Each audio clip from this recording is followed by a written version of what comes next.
Oh my God, I've called on my soul. Ẹ̀yin olólùfẹ́ Adé ọmọ Adé, ní sí pátì lọ o. Ní sí pátì lọ. Mo fẹ́ fi fídíò yìí hàn yín, ẹ wò.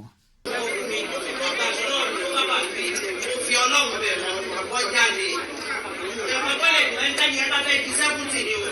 Bá fẹ́ di 70. Fẹ́tọ̀ yẹn sí ọ̀nà. Ó rà náà.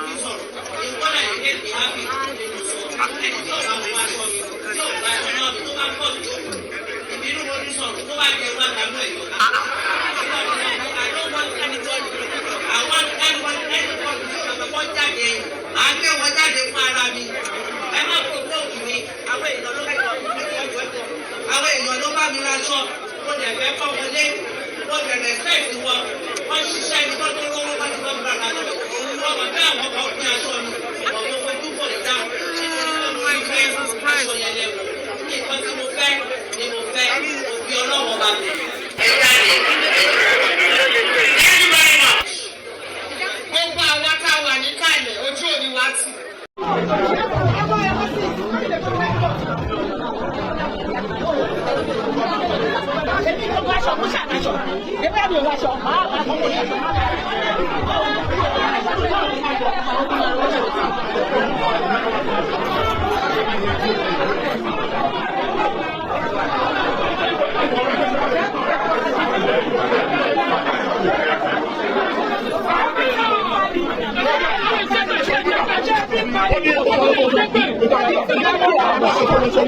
How you doing? Okay, okay.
Ìpínlẹ̀ pọ̀ náà. Ó ní pé kò ní àwọn tó máa 70 onígbọ́nà tó wá jẹun gan oúnjẹ náà gbà mọ́ jáde. ẹni tó bá ra aṣọ. Ọgbẹ́ kò ní sẹ́mi fún tàwa ra aṣọ là. Normally àràtọ̀ is wrong. What is pé okú pátítà lọ?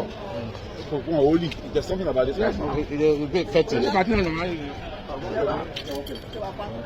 That's rubbish talk. Láyé tí wàá ló ṣépè ní. Ó lè tí ò bá wọ́tọ̀ wọn ní 70. Kò máa gba mú ẹ̀ jáde. Ó lè sọ yẹn lórí mic. Ó lè sọ lórí mic sẹ́yìn náà tẹ̀ rẹ̀. Bá a jẹ bínú bọ́tà ni ẹ pé irú ẹbí ìṣòyẹ ṣépè lára kẹ́kẹ́ náà. Ó lè kó rẹ̀ nìyẹn. Ó láyé woman náà local gan. Very local too. Kò yẹ kí ọ̀hún náà ro pàtí báyìí. Bẹ́ẹ̀ náà adúgbàdì ẹ̀yẹn gbàgbé. 7 years old now. Àwọn ẹ̀ ti pọ̀ jù náà. Ọlọ́run yẹn jà náà. Ìrora kò ní ilé dé àárín ìlú ẹ̀ náà.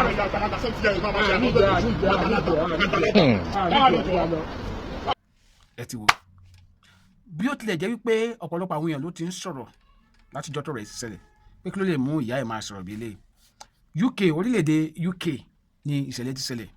Ìyá tí ó ń sọ̀rọ̀ yẹn gangan ó ń ṣe ayẹyẹ 50 ọdún tó lò lórí ọdún yẹn that is 70 years ẹ̀ ni ló dẹ̀ sọ̀rọ̀ yẹn.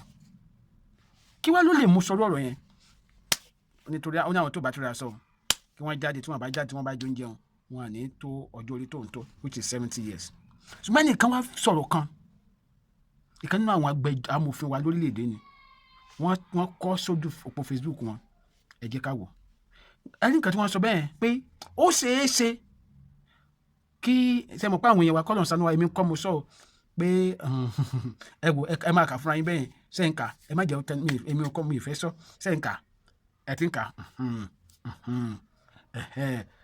nǹkan táwọn nínú èrò tiwọn nìyẹn, nínú èrò tiwọn nìyẹn. Ọlọ́run nìkan ló mọ ẹjọ́ dá, ṣùgbọ́n àní sí pati lọ, àní sí oúnjẹ pati jẹ. Àti ẹ̀dùpẹ́ pé ó tiẹ̀ sọ síta, ká ní kò sọ síta ló délé tó bẹ̀rẹ̀ sí wá gbé àfọ̀ṣẹ pé gbogbo ẹyin tẹ́ wá sí pati wọn tẹ́ ìjọ́njẹ tẹ́ ra sán tẹ́ bá ti délé báyìí lẹ́sẹ̀ máa rìn. Kí làbá sọ fún yẹn?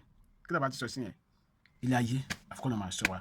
Àṣírí my humble self. This is Ade Omade. Please don't forget to subscribe to my YouTube channel and help me to share this video. Bye for now.